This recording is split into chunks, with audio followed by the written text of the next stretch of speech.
한 분 한 분 주님의 이름으로 환영합니다. 우리 같이 인사하실까요? 미리 크리스마스. 같이 앞뒤로 미리 크리스마스. 메리 크리스마스는 내일 할게요. 다시 한번. 오가는 나무 속에 싹 트는 우정. 우리 앞뒤로 다시 한번. 당신이 있어 잘 만납니다. 반갑습니다. 잘 오셨습니다. 반가운 얼굴도 뵈고요. 또 이렇게 방문하신 분도 계시고 반갑습니다. 오늘 특별한 예배이기 때문에 특별한 설교자를 모셨습니다. CCC 간사만 33년째 지금 사역하고 계시고요. 한국에서 합동신학대학원 거기서 MD를 하셨고 트리니티에서 THM 그리고 PhD 무슨 뜻인지 아시죠? Partially Head Damage 뭐 그런 말이 있는데 그럼에도 불구하고 귀하게 쓰임받고 계십니다. 한국 그 성경 공부하는 교재 편찬위원 중에 한 분으로 계속해서 교재를 업그레이드하는 일에 귀하게 쓰임받고 계십니다. 이번에 그 박수영 목사님 위주로 해서 한국에서 한국 60주년 CCC 그 기념회를 가졌는데 거기서 이제 우리 시니어 간사님들 그 축하하는 시간이 있었는데 우리 간사님 33년 그 축하하면서 그 사회자가 열정의 아이콘 이렇게 설명하셨는데요. 정말 열정의 아이콘이신 것 같습니다. 우리 이기순 CC에서 간사님이라고 부르는 사실은 선교사님이신데요. 우리 이기순 선교사님께서 귀한 말씀 전해주실 때 많은 은혜 받으시고요. 우리 힘차게 격려 박수로 환영했으면 좋겠습니다.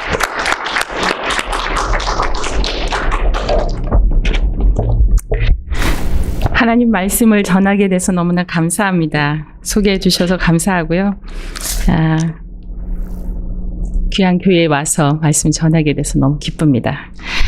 자, 오늘은 성탄을 예배하는 그러한 예배입니다. 성탄절은 믿지 않는 사람들까지 그 의미를 알지 못하면서도 그냥 단순하게 셀레브레이션 하는 날입니다.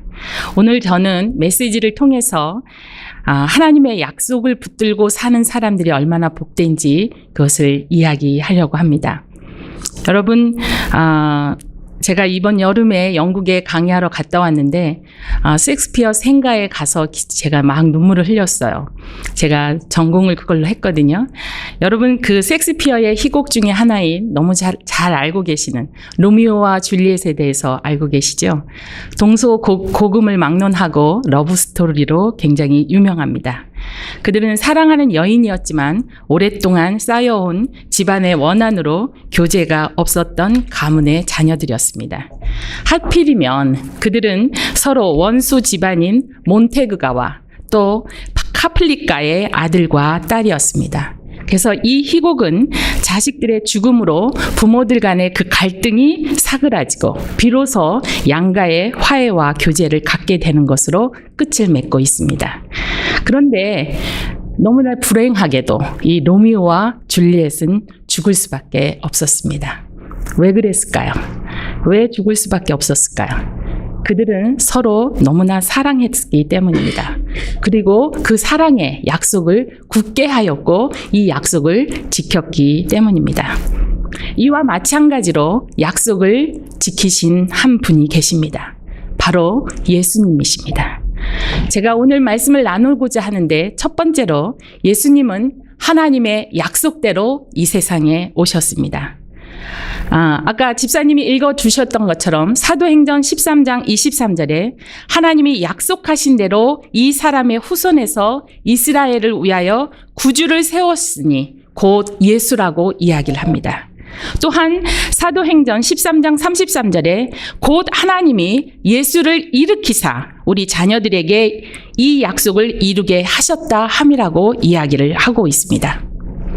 아이가 태어날 때 많은 사람들은 기대감이 고조됩니다. 왜냐하면 아이의 성별이 무엇인지 요새는 뭐 물론 태어나기 전에 다 알고 있지만 하여튼 어쨌든 그 아이가 누구인지 어떻게 생겼는지 심지어 눈, 코, 입이 다 붙어 있는지 아니면 손가락, 발가락이 다 5개씩 있는지 누구를 닮았는지 너무나 궁금해합니다. 그런데 모든 것을 알고 태어난 아기가 있습니다. 바로 예수님입니다. 예수님은 그의 출생지, 어렸을 때의 성장 과정, 그리고 나중에 돌아가실 모습까지 모두 다 예언돼 있었습니다. 예수님이 태어나시기 전 약 2000년 전부터 약 300가지 이상의 예언이 있었습니다. 잠깐 제가 얘기해 보면 여자의 후손으로 태어날 것이다. 그리고 동정녀 탄생이 있을 것이다. 베들레헴에서 태어날 것이다. 그리고 이 예수님 때문에 헤롯이 이 2살 아래의 모든 아이들을 다 죽일 것이다. 그 일로 인해서 애굽으로 피난 가게 될 것이고, 또 예수님이 메시아로 그리고 예루살렘으로 들어오실 때 나귀를 타고 입성하실 것이다.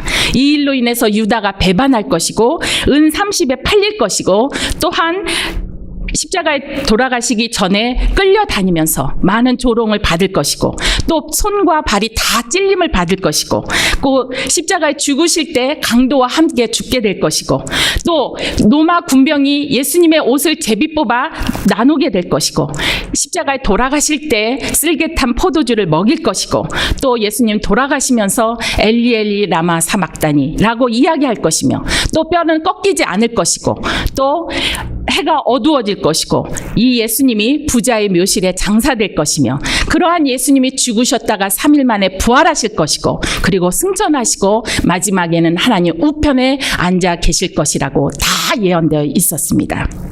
이러한 예언의 초점은 모두 다 예수 그리스도에게 맞춰져 있습니다. 신약은 그 예언의 성취를 보여줍니다.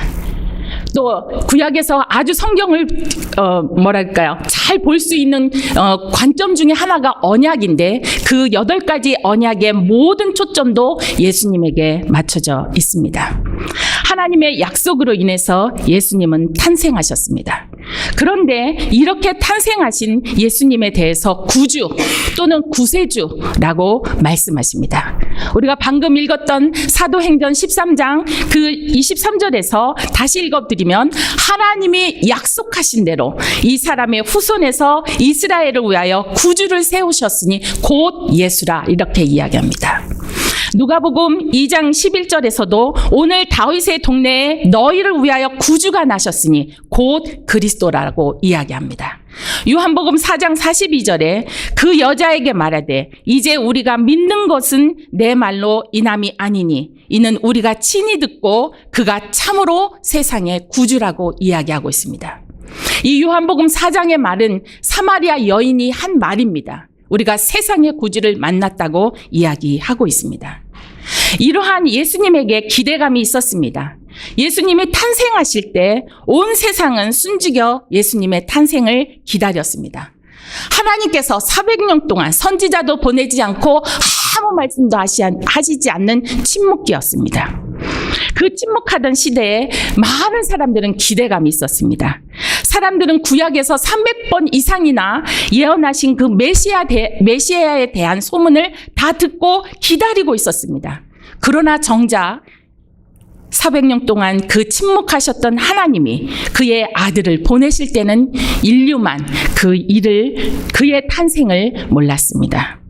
하늘의 별과 다른 그의 탄생을 기뻐하며 빛을 비추었다고 마태복음 2장 9절에서 이야기하고 있습니다. 그리고 하나님의 약속을 믿었던 사람들, 즉 우리가 알 수 있는 시므온과 안나와 같은 사람들만 메시아의 탄생을 기다리고 소망하면서 성전에 있었다고 이야기를 하고 있습니다. 누가복음 2장에 보면 예루살렘 시므온이라는 사람이 있으니 이 사람은 의롭고 경건하여 이스라엘의 위로를 기다리는 자라. 성령이 그 위에 계시더라. 그가 주의 그리스도를 보기 전에는 죽지 아니하리라 하고 이렇게 이야기합니다. 또한 누가복음 2장 36절부터 37절에 보면 또 아셀 지파 바누엘의 딸 안나라 하는 선지자가 있어 나이가 매우 많았더라. 그가 결혼한 후 7해 동안 남편과 함께 살다가 과부가 되고 84세가 되었더라. 이 사람이 성전을 떠나지 아니하고 주야로 금식하며 기도함으로 섬기더니 이렇게 이야기하고 있습니다.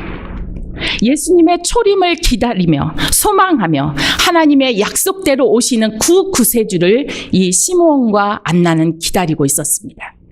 그러면 이렇게 구세주로 오시는 그분은 과연 누구일까요? 우리가 하나씩 살펴보도록 하겠습니다. 그분은 첫 번째 그의 이름을 예수라고 합니다. 히브리어로 하면 여호수아입니다. 헬라어로 하면 예수입니다. 근데 마태복음 1장 21절에 아들을 낳으리니 이름을 예수라 하라. 이는 그가 자기 백성을 그들의 죄에서 구원할 자이심이니라 라고 이야기합니다. 즉 예수라는 이름의 뜻은 뭐냐면 자기 백성을 죄에서 구원할 자, 즉 구원자라는 의미입니다. 이 예수라는 이름은 예수님께서 성육신하신 그 목적을 그대로 보여주는 이름입니다. 두 번째는 그리스도입니다. 히브리어로 하면 메시아라는 이름입니다. 요한복음 1장 41절에 그가, 즉 안드레입니다. 그가 먼저 자기 형제 시몬을 찾아 말하되 우리가 메시아를 만났다 하고, 메시아는 번역하면 그리스도라라고 이야기합니다. 아까 요한복음 4장에 나왔던 사마리아 여자가 예수님을 만나고 정말 이 여인은 부끄러워서 모두 다 다니지 않는 그 떼약볕 12시에 물을 뜨러왔던 그런 여인이었거든요. 근데 이 여인이 예수님을 만나고 요한복음 4장 25절에 다시 한번 이런 말을 합니다. 여자가 이르되 메시아 곧 그리스도라 하는 이가 오실 줄을 내가 아노니 그가 오시면 모든 것을 우리에게 알려주시리이다. 부끄러워서 낮에 물을 뚫으러 올 수밖에 없었던 이 사마리아 여인이 예수님을 정확하게 만나고 나서 그리고 예수님에 대해서 분명하게 이야기합니다. 그리스도라는 말은 기름 부음을 받았다라는 의미입니다. 여러분의 이름에 의미가 다 있죠. 그것처럼 그리스도는 기름 부음을 받았다라는 뜻입니다. 구약에서 기름 부음을 받을 수 있는 사람은 딱 세 사람이었습니다. 왕과 선지자와 제사장이었습니다. 그런데 이 예수님이 이 세상의 왕으로 오시기 때문에 그리스도라는 이름, 메시아라는 이름, 즉 기름 부음을 받았다는 이름을 받게 되는 것입니다. 이 이름은 구약에서 예언된 메시아를 강조한 성호일 뿐만 아니라 그분의 신성을 강조한 거룩한 직분을 나타내는 이름입니다. 세 번째는 임마누엘입니다. 마태복음 1장 23절에 보면 보라 처녀가 잉타하여 아들을 낳을 것이요 그의 이름을 임마누엘이라 하리라 하셨으니 이를 번역한즉 하나님이 우리와 함께 계시다 함이라 이렇게 이야기하고 있습니다. 예수님의 가장 위대한 이름 중 하나인 임마누엘은 하나님이 우리와 함께 계시다라는 의미입니다. 이 성경 구절은 하나님의 약속으로 이사야 7장 14절에서 예언하고 이 마태복음 1장 23절에서 그대로 성취된 내용입니다. 예수님이 이 세상에 오신 이유는 우리와 함께 하시기 위함입니다. 그러므로 우리도 날마다 하나님의 임재를 느끼고 하나님 앞에서 코람데오로 살아야 합니다. 여러분 카프카를 아십니까? 오스트리아 사람들은 이 사람이 너무나 유명하니까 자기네 사람이라고 이야기하고 헝가리 사람들은 자기네 사람이라고 이야기합니다. 그래서 오스트리아와 헝가리의 유대인으로 봅니다. 뭐 반반씩 섞였는지 잘 모르지만 하여튼 유대계 소설가인 프란츠 카프카라는 사람이 있습니다. 이 사람이 더 캐슬이라는 성벽이라는 책을 썼습니다. 여기에서 뭐라고 얘기했냐면 현대인들의 방황은 하나님의 임재 속에 들어가지 못했기 때문이라고 이야기하고 있습니다. 전 인류는 자기의 모든 것을 다 바쳐서 문학과 철학과 여러 가지로 도대체 인생은 무엇인가? 어디에서 와서 무엇을 하다가 어떻게 가는 존재인가? 과연 나의 내세는 있는가? 나는 어떻게 살아야 하는가? 라는 갈등으로 너무나 많은 것들을 만들어냅니다. 철학도 여러 가지 이론도 그리고 문학 작품도 만들어냅니다. 그것은 그들이 하나님을 만나지 못했기 때문에 그렇게 당황하는 것이라고 이 프란츠 카프카는 이야기를 했습니다. 즉 임마누엘 대신 하나님을 만나지 못했다는 것입니다. 하나님의 임재 속에 들어간다면, 즉 임마누엘 대신 하나님을 만난다면 모든 문제가 해결됩니다. 구약시대의 하나님은 성막에서 이스라엘 백성들을 일시적으로 만나주셨습니다. 오직 대제사장만이 하나님이 계시는 지성소에 들어갈 수 있었습니다. 그러나 이제는 예수님이 어떻게 오시냐면 성육신으로 오셔서, 성탄절이 바로 이런 날입니다. 그래서 성육신으로 오셔서 날마다 순간마다 우리와 함께 하신다고 약속하고 계십니다. 그것이 임마누엘인 것입니다. 이보다 더 신나는 일이 있을까요? 우리가 예배를 통해서 임마누엘 되신 하나님을 만나야 합니다. 우리가 예배를 통해서 하나님의 임재를 느껴야 합니다. 제가 예배라는 말이 너무나 잘 만들어졌다는 생각이 들었습니다. 예자는 한문으로 예절 예자입니다. 예도 예. 그래서 이 예는 하나님을 높이다라는 뜻입니다. 배는 절배로 하나님 앞에 자신을 굽히다라는 의미입니다. 제가 왜 이 예배라는 말이 잘 쓰여졌다고 했냐면, 제가 구약을 전공하면서 보니까 히브리어인 아바드, 하바라는 단어, 또 샤카브 이런 단어가 전부 다 예배라는 단어인데, 이 단어가 다 그런 뜻이 있습니다. 몸을 굽히다, 엎드리다, 굴복하다, 경배하다, 꿇어 엎드리다, 이런 의미입니다. 진실한 예배는 자신을 굽히고 죄를 고백해야 합니다. 성경에서 하나님을 만난 사람들의 특징이 있습니다. 하나님을 만난 기드온은 자신의 죄성을 깨닫고 사사기 6장 22절에 슬프다라고 이야기합니다. 왜 그렇습니까? 하나님을 만나면 죽는 것입니다. 제가 긴장이 돼 입이 딱딱 붙네요. 그래서 하나님을 만나고 나서 슬픕니다. 죽게 되었으니까 그렇게 이야기합니다. 또 하나님을 만났던 이사야는 이사야 6장 5절에 보면 죽게 되었다라고 이야기합니다. 망하게 되었습니다. 나는 입술이 부정한 사람입니다. 그러면서 마지막 절에 내가 여호와이신 왕을 배웠습니다. 이렇게 이야기합니다. 또 예수님을 만났던 베드로는 어떻습니까? 누가복음 5장 8절에 보면 주여 나를 떠나소서 나는 죄인으로소이다 라고 이야기를 합니다. 제가 33년 동안 이 사역을 했다고 너무나 화려하게 우리 목사님이 저를 소개해 주셨습니다. 제가 그런데 너무 이상한 병에 걸렸습니다.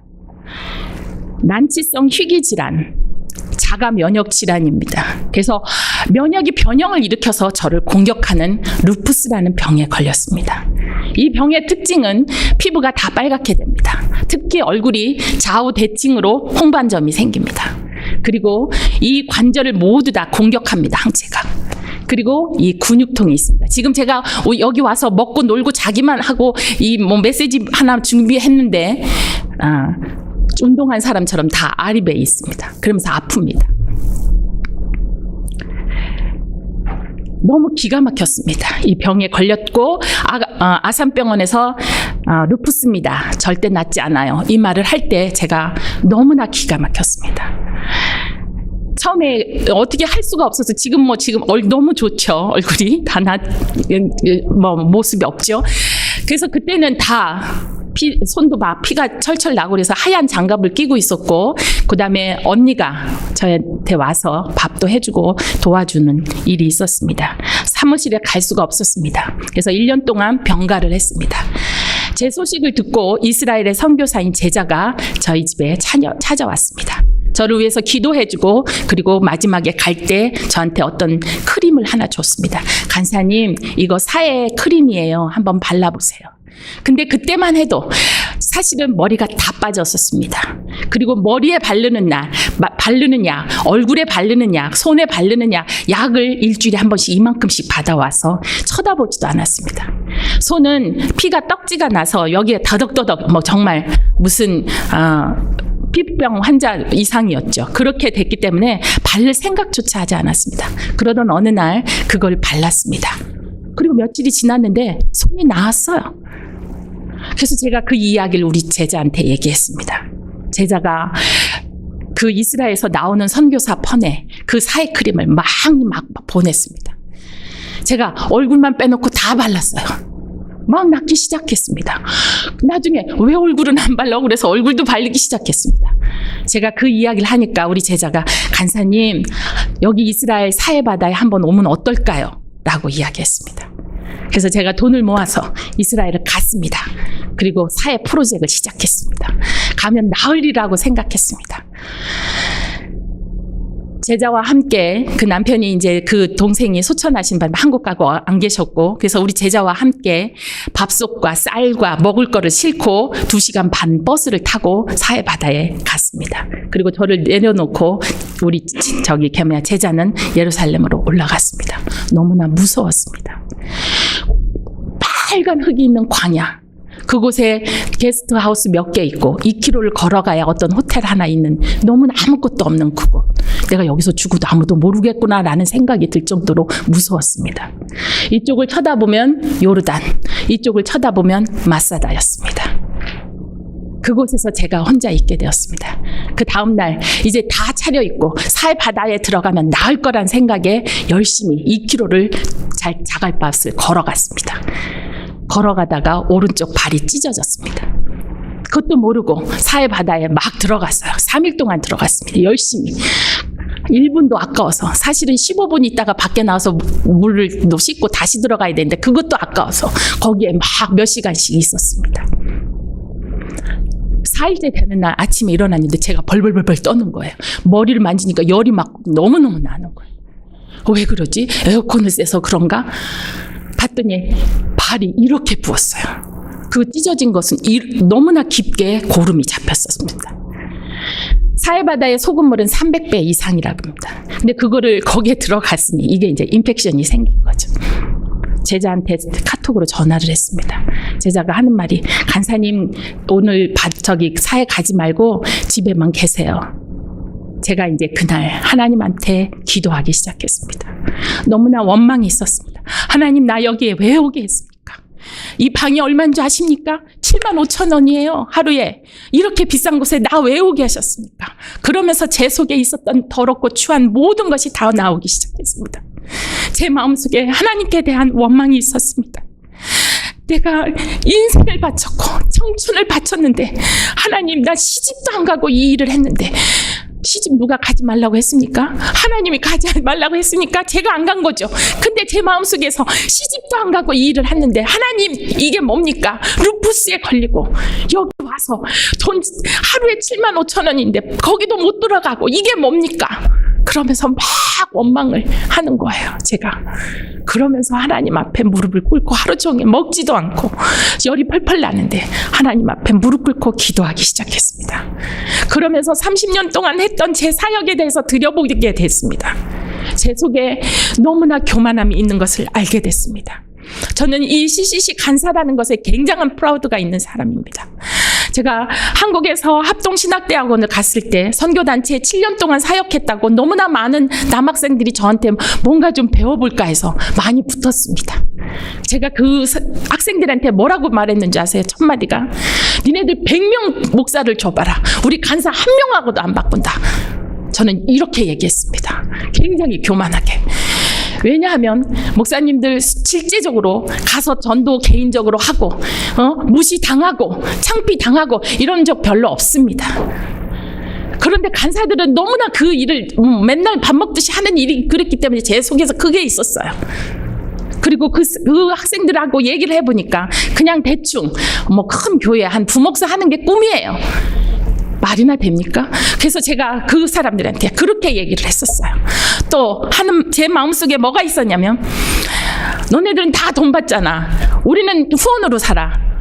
니네들 돈 안 받고 이 일을 할 수 있어? 30년 할 수 있어? 그때는 말도 30년은 아니었죠. 7년 할 수 있어? 막 이런 마음이 있었어요. 그래서 제가 그 학생들한테 막 그런 말을 했었거든요.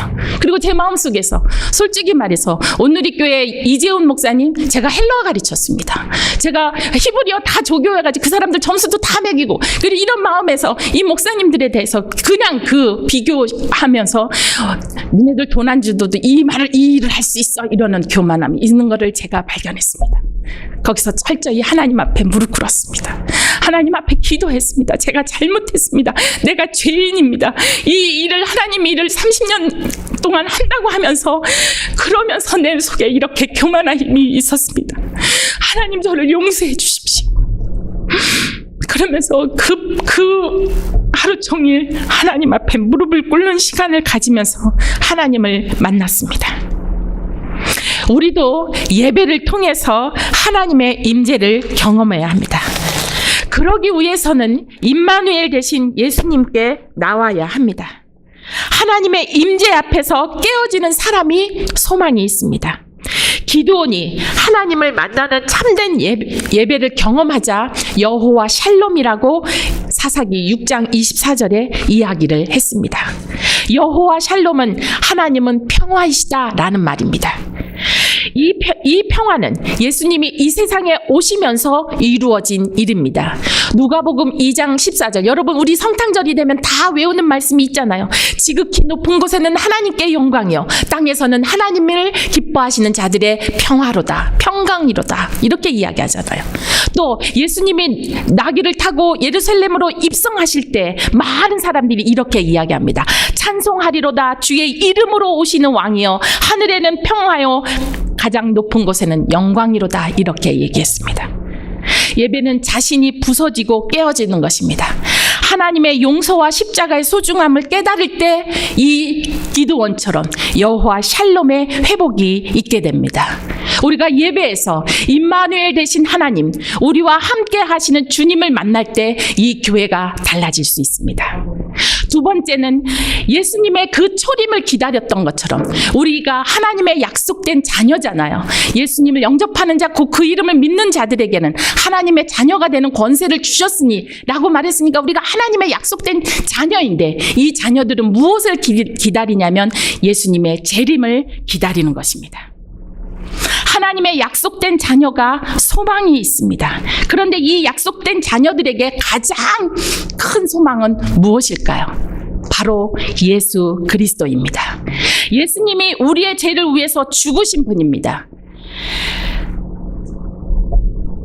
왜냐하면 우리가 이 예수님의 십자가에서 죽으신 것 통해서 구원을 얻었기 때문입니다. 우리가 본래 하나님도 몰랐고 또 그리스도 밖에 있었던 사람들이었습니다. 에베소서 2장 12절에 보면 그때 너희는 그리스도 밖에 있었고 이스라엘 나라 밖의 사람이고 약속의 언약에 대하여는 외인이요 세상에는 소망이 없고 하나님도 없던 자이더니 라고 이야기하고 있습니다. 그랬던 우리가 예수님을 만남으로 하나님을 아버지라고 부르고 예수님을 마음속에 영접함으로 우리는 어떻게 되었습니까? 구원을 얻게 되었고 이것이 소망이 되었다고 로마서 8장 24절은 이야기하고 있습니다. 여러분 안의 비밀은 무엇입니까? 우리 안의 비밀은 바로 그리스도입니다. 그리스도가 우리 안에 살아계신 것이 우리의 비밀이고 우리의 소망입니다. 그리스도의 임재를 느끼고 교제할 수 있는 것이 약속의 자녀들에게 소망인 것입니다. 그래서 골로새서 1장 27절에 하나님이 그들로 하여금 이 비밀의 영광이 이방인 가운데 얼마나 풍성한지를 알게 하려 함심이라. 이 비밀은 너희 안에 계신 그리스도시니 곧 영광의 소망이니라 라고 이야기하고 있습니다. 그래서 바울은 디모데전서 1장 1절에 우리 구주 하나님과 우리의 소망이신 예수 그리스도라고 이야기하고 있습니다.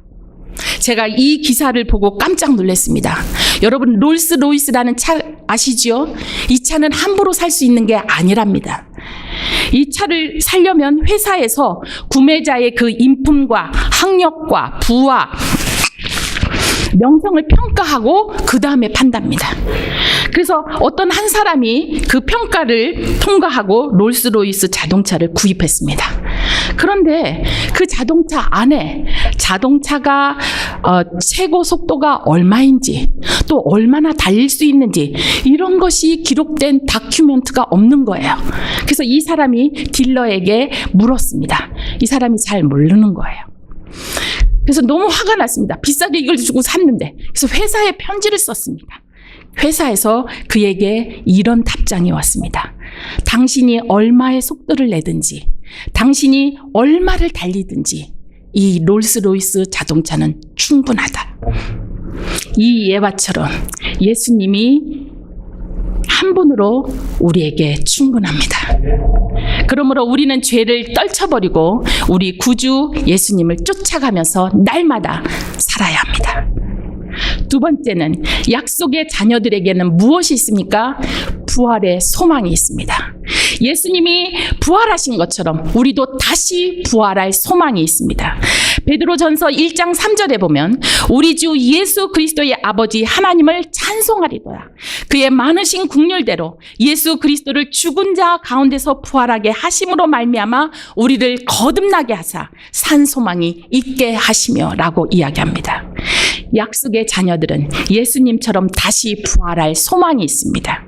이를 통해서 우리는 어떻다고요? 이 말씀에처럼 영원한 생명을 허락받았습니다. 우리는 영원히 살게 되었습니다. 이것을 분명하게 성경은 디도서에서 이야기하고 있습니다. 영생의 소망. 이것을 갖고 다시 부활할 것을 우리가 소망하며 기다려야 됩니다. 예수님의 초림을 기다렸던 것처럼. 세 번째, 약속의 자녀들에게 우리에게 소망은 무엇이냐면 천국입니다. 하나님의 약속을 받은 사람들은 이 세상에서 하나님의 잣대로 살게 됩니다. 세상의 흐름에 쫓아가지 않고 하나님의 말씀이 우리의 기준이 됩니다. 모두 다 동성연애가 옳다고 말을 해도 하나님의 말씀에서 창세기부터 뭐라고 얘기합니까? 동성연애는 죄라고 이야기하고 있기 때문에 우리는 그것을 쫓아가지 않습니다. 그래서 말씀으로 천국을 소망하며 삽니다. 믿는 자들은 이 세상에서 끝나는 것이 아닙니다. 천국이 있습니다. 그러므로 우리는 천국을 소망하게 됩니다. 디모데 후서 4장 18절에 주께서 나를 모든 악한 일에서 건져내시고 또 그의 천국에 들어가도록 구원하시리. 여러분, 그래서 구원하셨습니다. 그리고 요한계시록에서도 우리 하나님의 구원과 능력과 나라와 또 그리스도의 권세가 나타났으니 이렇게 이야기하고 있습니다. 천국은 우리가 상상하는 것 그 이상입니다. 아무리 상상을 사람들이 해도 그 이상입니다. 볼 수 없고 알 수 없는 굉장한 것이 있는 곳입니다. 그래서 예수님의 초림을 기다렸던 그것처럼 우리가 이 하나님의 약속으로 사는 우리는 다시 부활할 것, 그리고 다시 부활할 것뿐만 아니라 천국이 있는 것을 믿고 살아야 할 것입니다.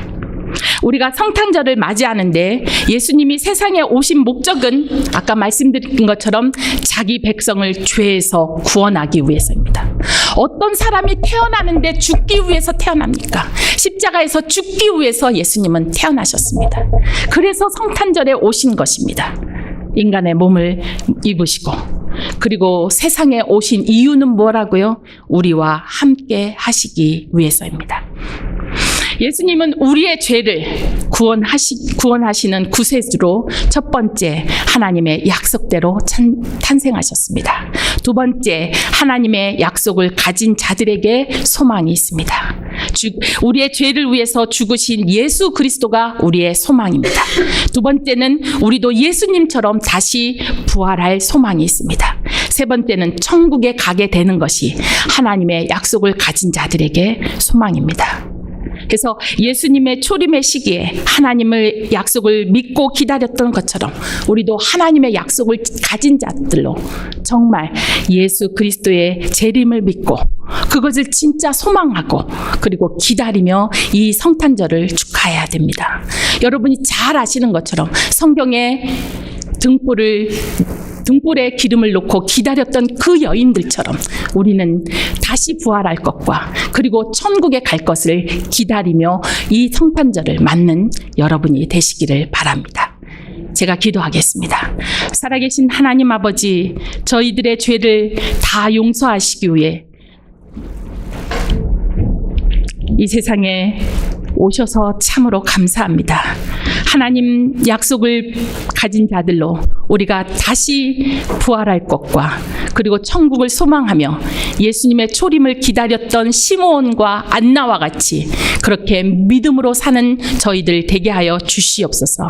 살아계신 예수님의 이름으로 기도합니다. 아멘.